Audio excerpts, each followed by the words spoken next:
La tempête Ciarán va donc toucher et frapper l'ouest de la France et le littoral atlantique à partir de demain soir. Les Hauts-de-France également concernées. Dans quelle mesure? Réponse ce soir avec Patrick Marlière, prévisionniste, directeur d'Agathe Météo. Bonsoir, merci beaucoup d'être avec nous. Alors on a l'habitude de tempêtes hivernales chez nous au mois de novembre, de la pluie, beaucoup de vent pour jeudi. Quelles sont les forces de vent justement attendues chez nous? Alors, les forces de vent sont extrêmement importantes, peut-être un degré moins des rafales attendues sur la Bretagne, mais en tout cas sur nos régions. Dès jeudi matin, on attend des pointes entre 80 et 100 km à l'heure dans les terres et entre 100 et 120 km à l'heure en bord de mer.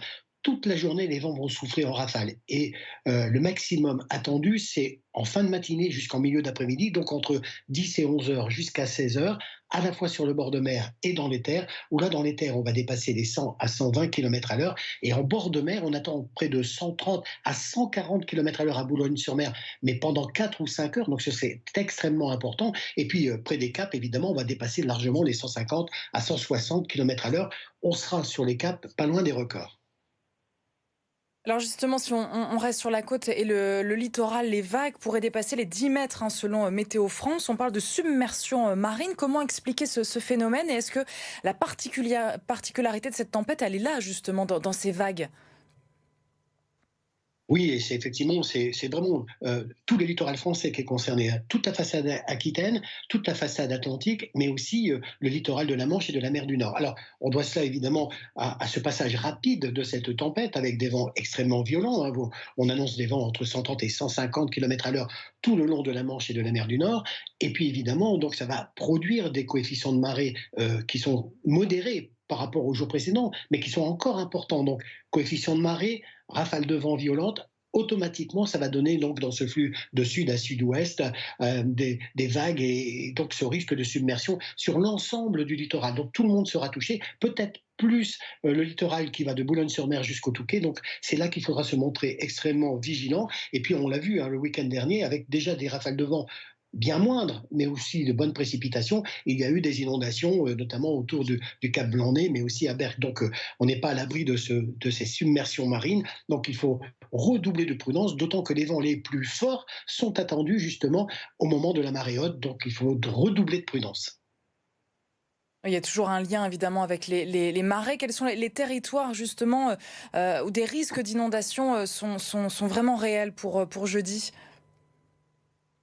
Alors, c'est vraiment une large frange côtière, hein, et donc il y aura forcément des débordements. Donc, surtout, il faut éviter de prendre des risques. Alors, certes, on sera peut-être frustré de ne pas les faire la photo de l'année, mais en tout cas, il faut être extrêmement prudent, éviter d'aller en bord de mer, car il y aura forcément des débordements, il y aura des vagues assez fortes, des vents très violents. Donc voilà, c'est la partie qui va donc dans un premier temps, puisque les vents sont de sud à sud-ouest, de Boulogne-sur-Mer jusqu'au Touquet, et dans un second temps, de Boulogne jusqu'à Dunkerque. Là, les vents seront certes à un degré moindre, mais souffleront aussi en rafale à plus de 120 km à l'heure. Donc tout le littoral, de la frontière belge à la baie de Somme, sera concerné par le passage de cette tempête dans toute la journée de jeudi. Il faudra vraiment patienter dans la nuit de jeudi à vendredi pour retrouver une petite accalmie. Je le disais en introduction, on a plutôt l'habitude chez nous de tempêtes hivernales. Est-ce que là, on est sur un degré supérieur d'après vos prévisions? Et est-ce que ça peut encore évoluer, notamment dans l'intérieur des terres? Ben, on a déjà augmenté d'un cran justement ces forces de vent. On était en dessous des 100 dans l'intérieur. Là, on a dépassé les 100 km à l'heure en prévision sur l'intérieur. Mais tout ça est dû au tracé du déplacement de cette perturbation. Elle va glisser sur la Manche et la mer du Nord.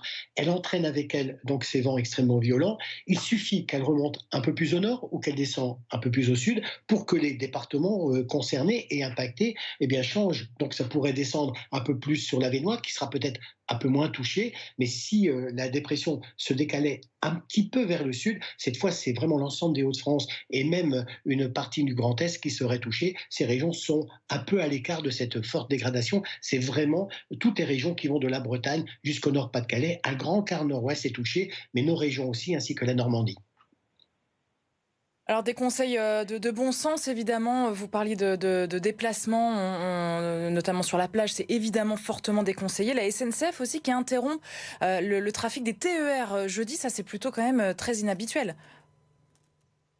Oui, et forcément, il faut prendre en compte aussi qu'il y a un autre phénomène très important, c'est avec ces rafales de vent extrêmement violentes, hein, il y en a quelques temps qu'on n'a pas eu de force de vent aussi forte, eh bien, il y a une deuxième situation, c'est que depuis 15 jours, les pluies sont assez présentes et fréquentes sur la région.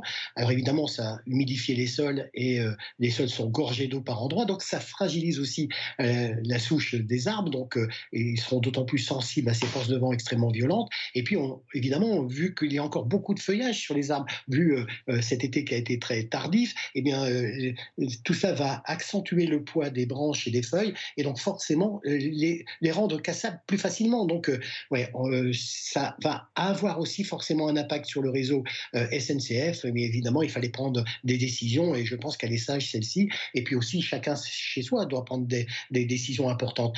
Regardez s'il n'y a rien qui traîne, hein, dans vos courées, car tout ce qui peut se transformer en projectile fait souvent des dégâts importants.